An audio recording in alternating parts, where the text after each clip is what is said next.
everyone at hashtag B1 Less News and hashtag CDC Whistleblower. This is Tad Tips 104, and I am here with Timothy Welsh at Tanner's Dad.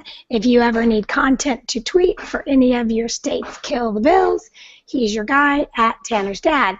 He's been trying to tell me for weeks now that if you go to hashtag CDC Whistleblower and you put in all as one word but without a hashtag B1 Less, you get the mother lode of so many of the memes that we've seen that have been successful. Can you tell me a little bit about that, Tim?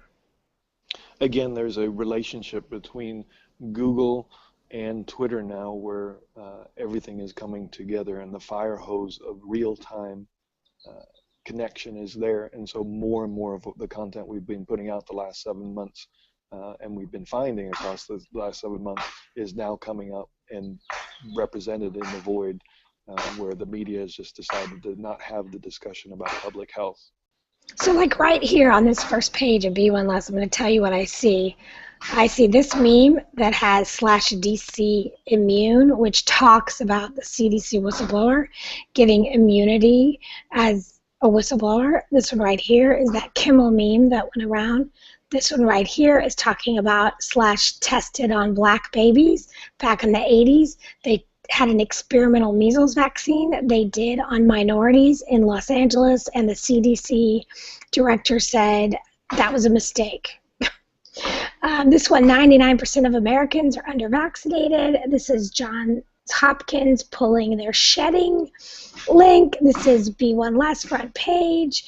This is the interview with Sherry Tenpenny. This is another Who You Gonna Test. This is all the herd immunity links. This is the measles links. I mean, oh my God, would you look at this? I can't get over it. Okay, cool. Now let's go to what's in the news today for B1 Less, because we got ourselves a doozy here, and it's such a doozy, we're just gonna have to play it. Here we go. Probably needs to be reloaded now because we took so long setting this up, which we never do. But let's do it. And this is tinyurl.com/UPSVax. Let's look at this as a story about numbers.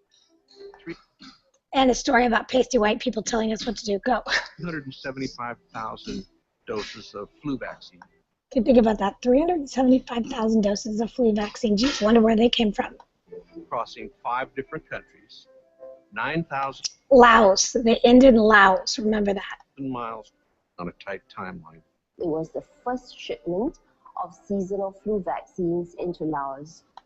So again, it's the first time Laos has ever had a seasonal flu vaccine. You need to be thinking, why? It was quite a complex process. Walgreens absolutely had to get their donation to the people that were going to It was a donation from Walgreens? benefit from it. It's logistics at its best. We knew it was going to be hard work, and we knew we were up to the challenge. This wasn't a simple point A to B move. It never is when you're moving temperature-sensitive material.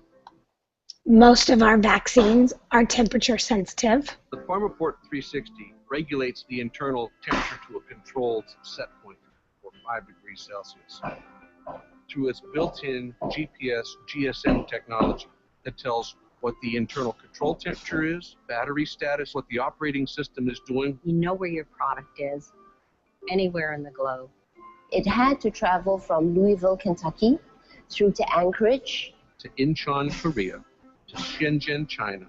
To Bangkok, and then finally to Laos. We track And there you go, in Laos. the shipment through our global control tower. And through all that time and all those connections and all those miles, the containers never varied more than 1.5 degrees. The trickiest part of the shipment was the road to Laos. our team on the ground helped to work with customs to break down barriers to facilitate the movement of the product. We did have contingency plans A to E. But the execution was flawless. This vaccine was going to people who really needed it. I love logistics, and this Laos shipment was a perfect example of why. The story of the shipment to Laos is what brings logistics to life. Well, Okay, I think we've seen enough of that. So the question becomes, let's look at Laos. Why Laos? Why flu shots in Laos? Let's see if we can figure that out. And this is going to be our call to action from Tim, too. So here's a map of Laos. It's Thailand. It's Vietnam. There's a location right here in the corner by Vietnam and Laos that was the first thing that popped up when we look at vaccine testing. This is what comes up. This is tinyurl.com/LaosVax, and it's going to show you that they are doing pneumococcal research. And I'm not going to be able to keep this slow enough for you to read it, but again, it's /Laos, Laos, Vax, and you can get to this, which is talking about the research that they are doing in Laos on the pneumococcal vaccine. But I want you to just read this with me. The only way to study pneumococcal population biology and the impact of vaccines on it is to study nasopharyngeal carriage of pneumococci. It is known that children frequently carry 2 or more serotypes and that density of carriage is important for the likelihood of disease and transmission. Yet all major studies have relied on simple microbiology, sampling only a few pneumococcal colonies from an agar plate. Basically what they're saying there without realizing it is that we have a pneumonia vaccine and we just really don't know what it's doing. Okay, so then we go on to this, which is, I just wanted to point out that the question is, why Laos with the flu vaccine? This right here is tinyurl.com/LaosWater, because they don't have it. They don't have clean water. They don't have enough food.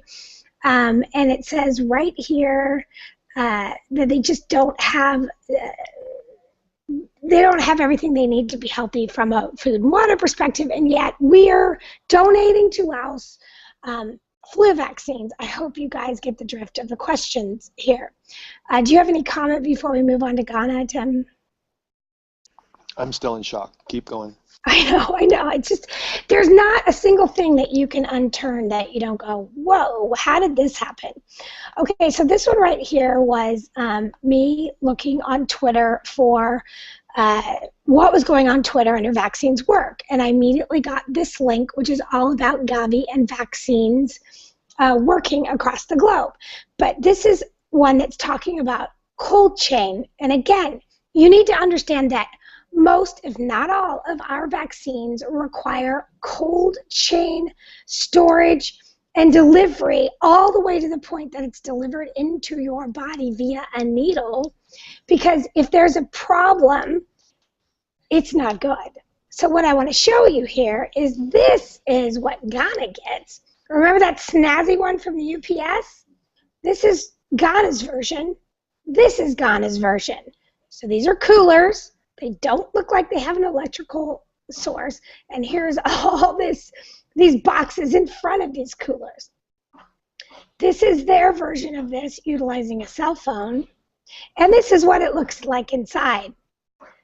Does that look like they maintained a really specific temperature in there with all of this ice collection? That's what my freezer looks like when it's going bad before I chip it all off. And then they talk about how they have to go in these semi-armored trucks, because what's happening, oh, did I get rid of that one? Oh no, it's over here. Now see, I'm all lost because Tim rushed me at the end of the day. Okay, so now this is where I got this. It was out of order. I put in hashtag vaccines, and this is where the Ghana stuff came up with her right here, talking about NGO launches, non-government organization launches immunization campaign for the northern part of Ghana. So as soon as you look up Ghana and vaccines, you get this, which is violence vaccine fears keep polio from disappearing. So what it says is dozens of healthcare workers have been killed in attacks on vaccination stations in recent months, particularly in remote areas. This is happening because what the people are telling the other people in these countries is that the government is corrupt and the people supplying these vaccines are up to no good. They're sterilizing women and spreading it's lots of stuff going on. You just have to do more research to figure out what you think about that. I don't need that video, that's for sure. Okay, so now big shout out. Tim, this is that you were on Twitter when we saw that Safika, who's at .Franny, just hit it out of the park. Can you talk about that, Tim? Because we asked her, or them. Yesterday's request for recycling the Hear This Well videos was our request and challenge of the day, and Safika did that in amazing fashion and really well written tweets. We just wanted to shout out and say thank you. Getting those back out of there are critical to keeping the campaign going. So great job. Keep up the work. And she did a great job of all of Tim's notes on that stuff. So Safika, great job. So please go to @Franny, show her some love. Every day on Tag Tips Now, we're going to highlight whoever took our challenge and ran with it so that they can get some extra tweeters out of it. So now let's end on this note. What this whole thing with UPS sending vaccines to Laos where they don't have clean water and they don't have enough food in this beautiful UPS cold storage thing are two things. One, you need to really be thinking about cold storage and how many different people have to need to be involved in creating a vaccine that from the point that they culture the bugs makes it all the way to your arm without any screw-ups, number one. Number two is this concept of who are our vaccines tested on, and we're going to do a follow-up on this, so this is kind of just a teaser for Ben and the other legislators. But on a moral level, you have to look at who are they testing our vaccines on before our precious babies get them. And the answer to that question is not pretty. This one right here was Ebola testing, but I want you to see that the testing is healthy volunteers, small group of patients, large group of patients approved for use. What you will never see is healthy volunteers, unhealthy volunteers, pregnant women, children under 12 hours of age. It never represents the group that it becomes approved for use for. This group includes thousands of variables that are excluded from these groups. And we're going to do a call out to. So please choose me to test your vaccines before your children take them so my family will have food / tested on who? Who are you going to test? This is who you're going to test, and it's Bill Gates. Their organization went into India. They got thumbprints from the orphanage owners who did not speak English, did not write English, and were predominantly illiterate to test the Gardasil vaccine on children in the orphanage. And for that, they got money. And India is now coming after it hard, and that's at that link right there. And then this one's which vaccines killed 72 babies during a trial in Africa, and it's killing 72 babies. And Tim, can you do the call out on what we need from people regarding UPS and Walgreens and who you're going to test? Basically, beyond research, we're looking for everybody to just pose the question to UPS what their PR thoughts and entering into the vaccine controversy are, how they're supporting families in the United States and the health. And again, the same thing to Walgreens, as they'll pose the questions around why are you sending 375,000 doses of something that may have been made in a different country that had to be shipped to the United States, and then you're shipping them around the world again in this whole cold storage and this cold storage chain. So just pose the questions and let's have a discussion with them. So we're just looking for as much research that anybody can do around the concept of who do we really test our vaccines on, number one. And number two, if somebody did a teeny bit of due diligence into this UPS Walgreens story, would they find that, in fact, this was not a gift to Laos, but rather UPS trying to look like a rock star from Walgreens trying to look like a rock star, where what they were really doing was getting a tax write-off for almost 500,000 doses of the flu vaccine from this last year that they can't sell, that would be worthless to anybody, but they used in a study testing the pneumonia vaccine in the presence of the flu vaccine? We don't know, but we would love for somebody to do that research and get back to us on Twitter. Any other specific calls to action for Twitter, Tim? If they can do that, they'd be heroes. You can always go to hashtag CDC Whistleblower and retweet for us. We definitely need a lot more people doing that. And I just love that FinVer has done that one. So we will see you on Twitter. Love you. Thanks.